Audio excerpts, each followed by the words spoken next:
We are living in bodies that are bound by the stories of 1,000 years ago.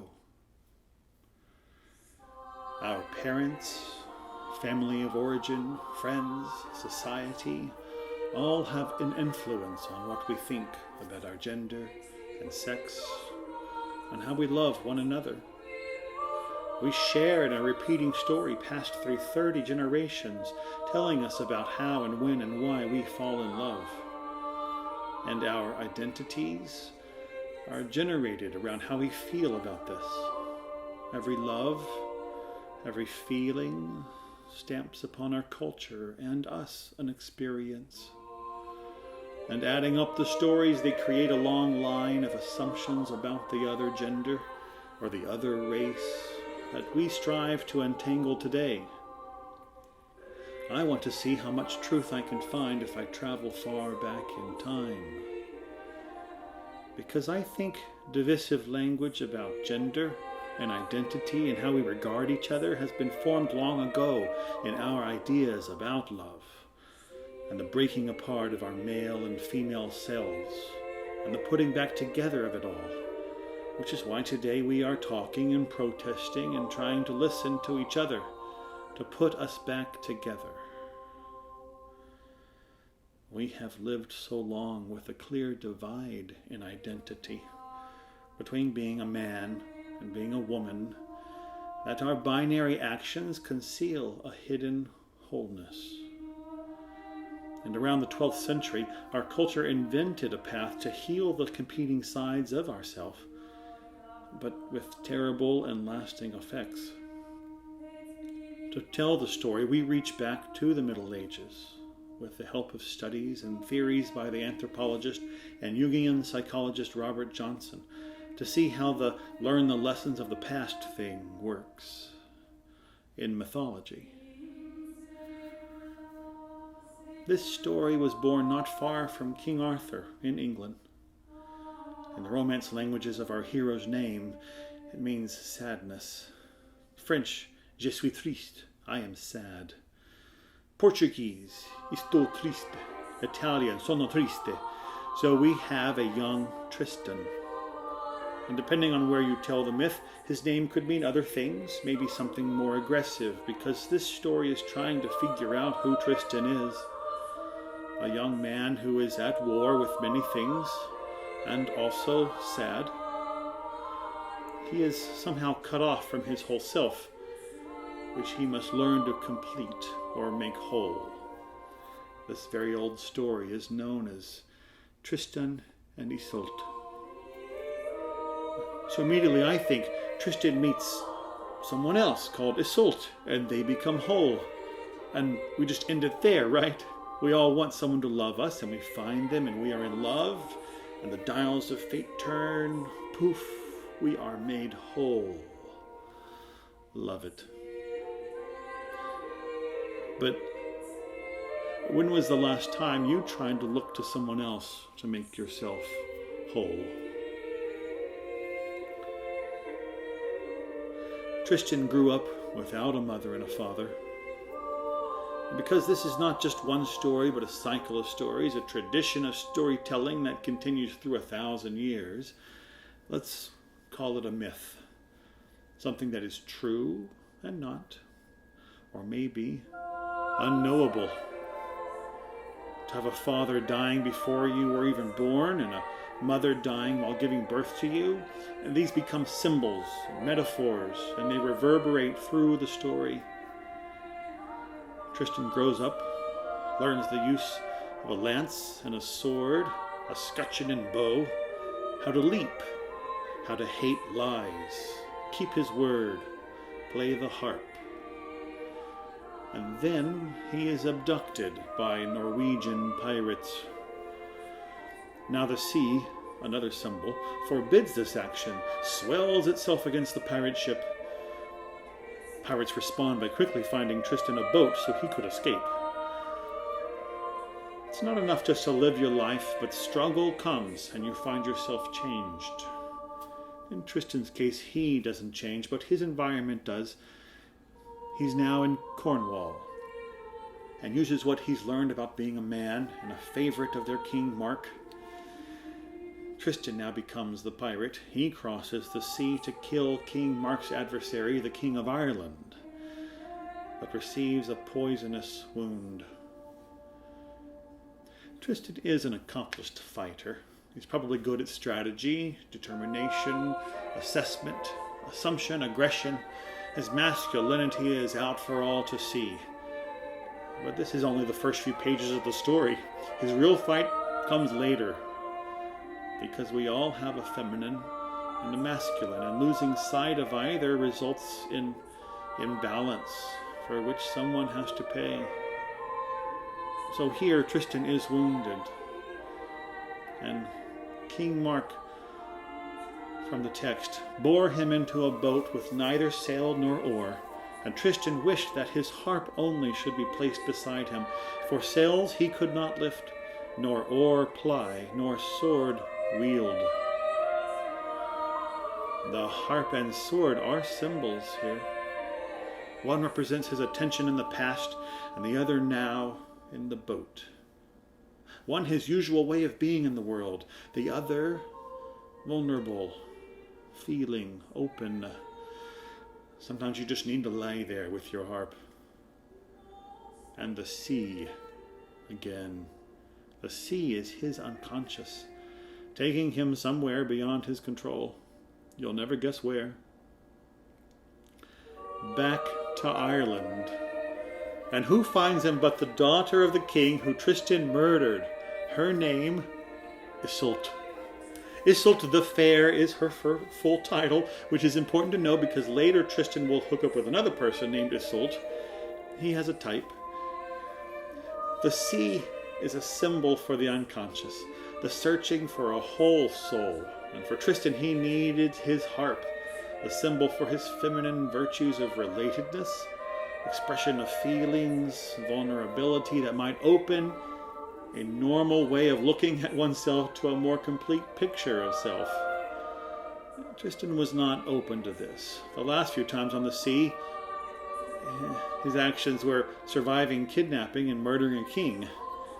The sea is trying to show him something, but his masculine energy just finds a way to use it rather than relate to it. Tristan will find another way of finding wholeness, and he'll do it by using someone else. Now, Tristan has to tell a lie to the men on the island because, he was just there marauding and savaging. He tells them some story about escaping pirates. You know how you make up lies and that have some truth so you can feel better about telling them?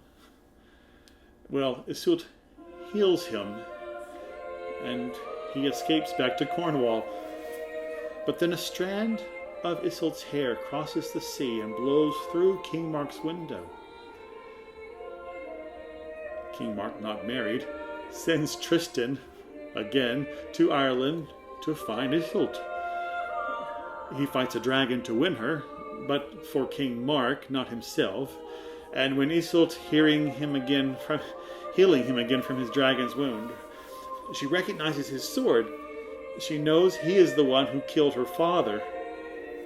But he smooth talks her into leaving Ireland and going back with him to marry King Mark.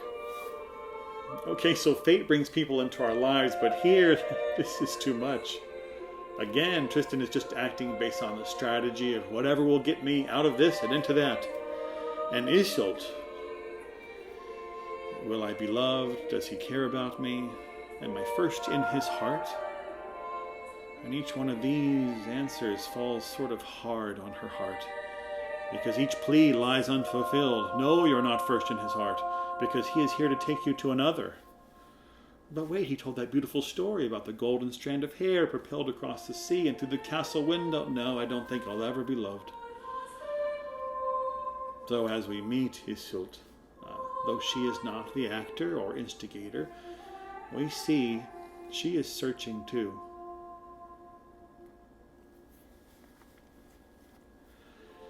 When the day of Iseult's livery to the lords of Cornwall drew near, her mother gathered herbs and flowers and roots and steeped them in wine and brewed a potion of might.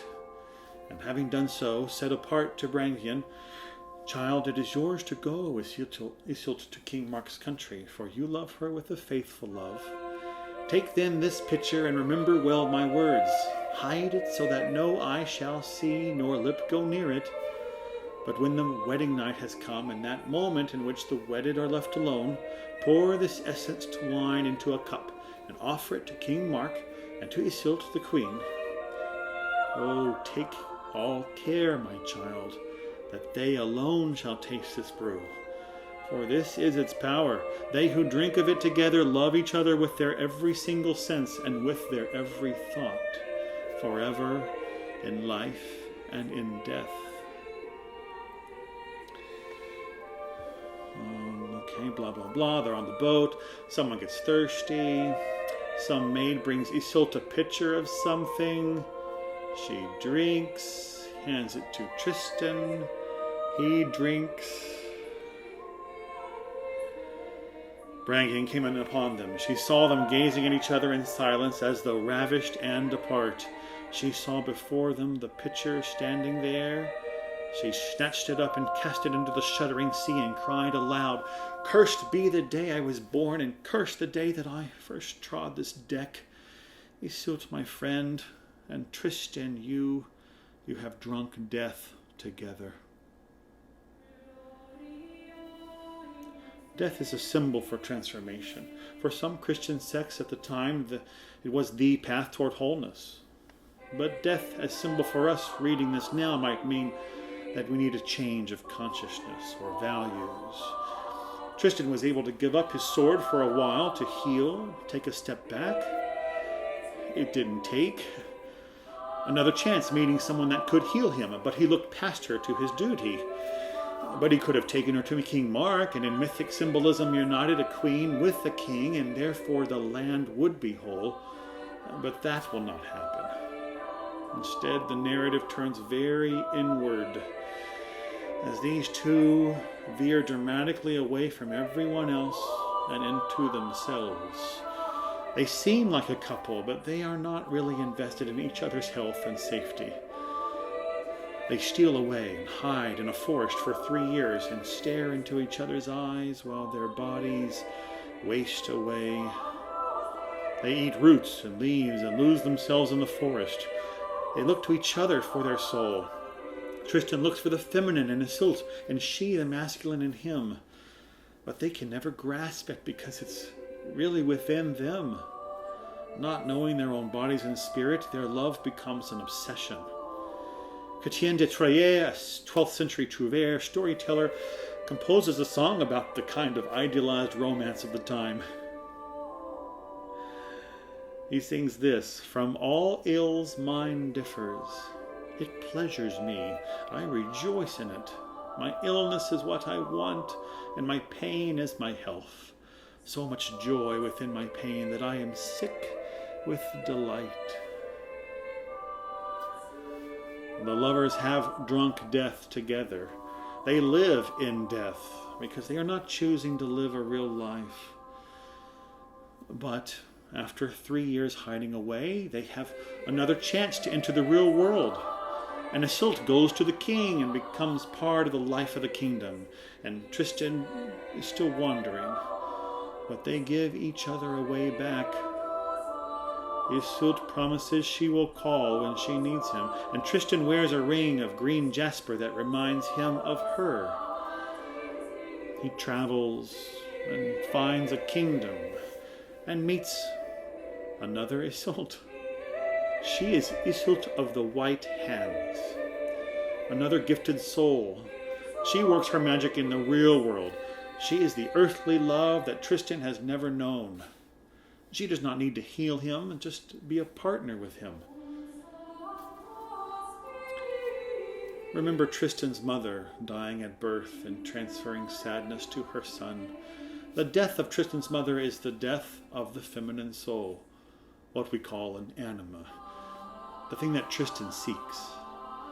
This Iseult is someone he will not idealize, but with whom he can get to know, become friends with, live with. On the wedding night, as Tristan is being dressed for bed.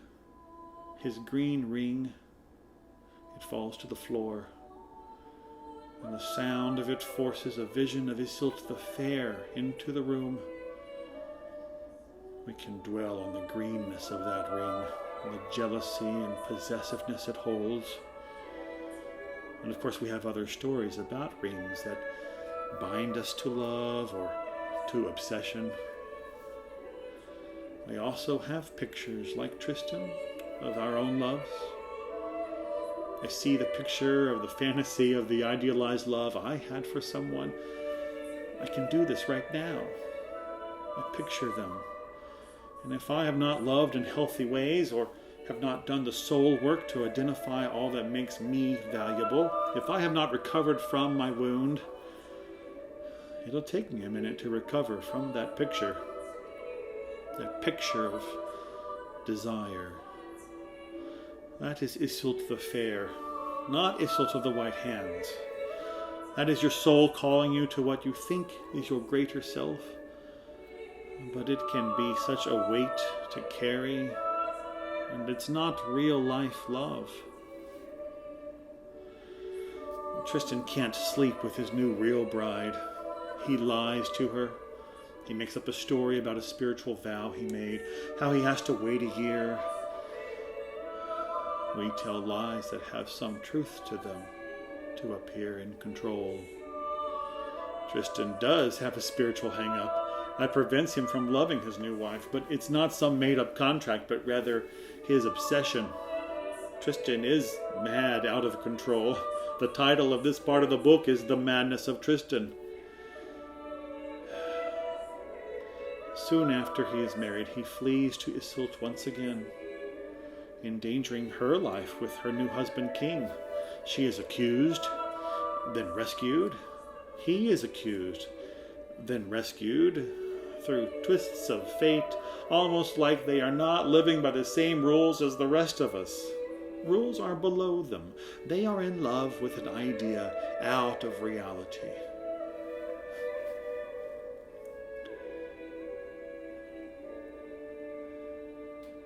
The soul's job is to infinitize the finite.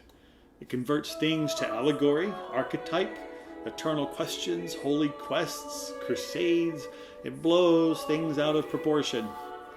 When we can experience this consciously in a healthy fantasy, the world is a splendor, a view of the universe that lifts us out of the bounds of personal and shows us what is universal. The soul's not interested in bank balancing or lawn mowing, but in the great themes of human existence that is contained in potential within me. Through this fantastic worldview, you can see yourself and your life in a different perspective, in the flow of the ages as manifestations of what has always been. In Tristan's time, the soul, the spirit, was located in a place, a limbo or a heaven, and that was located physically. Galileo was branded a heretic because he located actual physical entities out there. Today, we are more likely to see a spirit within ourselves.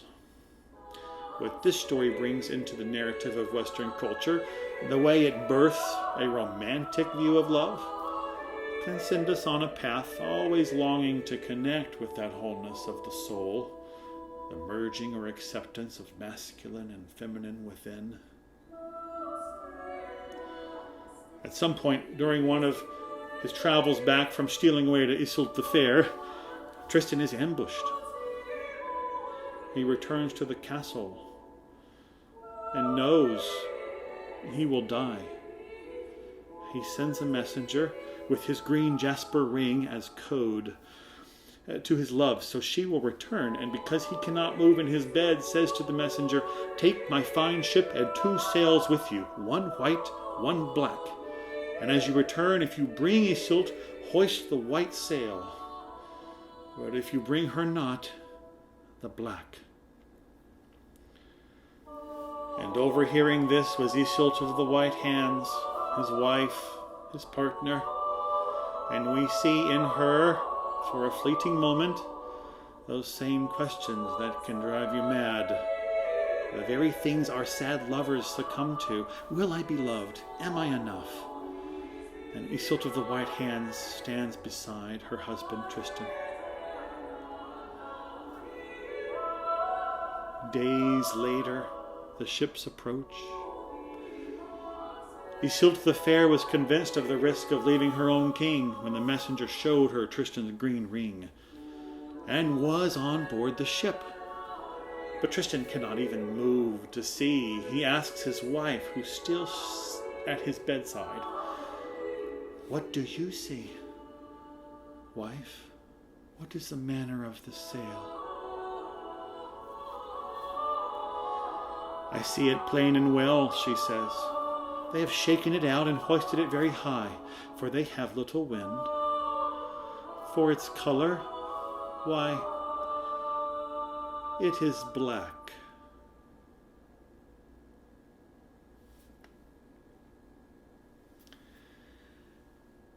It's like we have to suffer. We have to lie. We have to hold on to any piece of dignity, even as we know we are wrong. We know it is painful. And still our soul pulls us to imagine our best self. Do you know all the parts of yourself? No. You're still living and will experience pain and learn how to love. This story invents courtly love, that watery-eyed longing for someone or something you can't have. But inside the story are the warnings that you are likely not whole, that you will be tempted to become dissatisfied with your life, and that you may see your partner or your own sexuality as at fault. Maybe there is no fault. There is your own masculine and feminine, and your soul, and those you love and have to work to love in this realm. The strongest acts of love are those that move across the aisle, the act of loving, not idealizing your own desire and trying to create it. We learn from others why they attract us or repel us, and we can try to love all of it. During one of our lovers' time together, Iseult worries about Tristan leaving her. She says, "Fold your arms round me close and strain me so that our hearts may break and our souls go free at last. Take me to that happy place of which you told me long ago, the fields whence none return, but where great singers sing their songs forever." You might guess how this story ends, because it has affected stories upon stories afterward, which is why in a great sense we still live with its theme today. Tristan dies with Iseult of the White Hands. Then Iseult the Fair flies in, and upon finding her love dead just minutes before, she dies. And the ending where they are buried, where vines grow from one grave to another, is so beautifully told that we are tempted to live there with them. The story ends with this text. The good singers of old time, Beroul and Thomas of Bilt, Gilbert and Gottfried, told this tale for lovers and none other, and by my pen they beg you for your prayers. They greet those who are cast down, and those in heart, those troubled and those filled with desire. May all herein find strength against inconstancy and despite and loss and pain and all the bitterness of loving.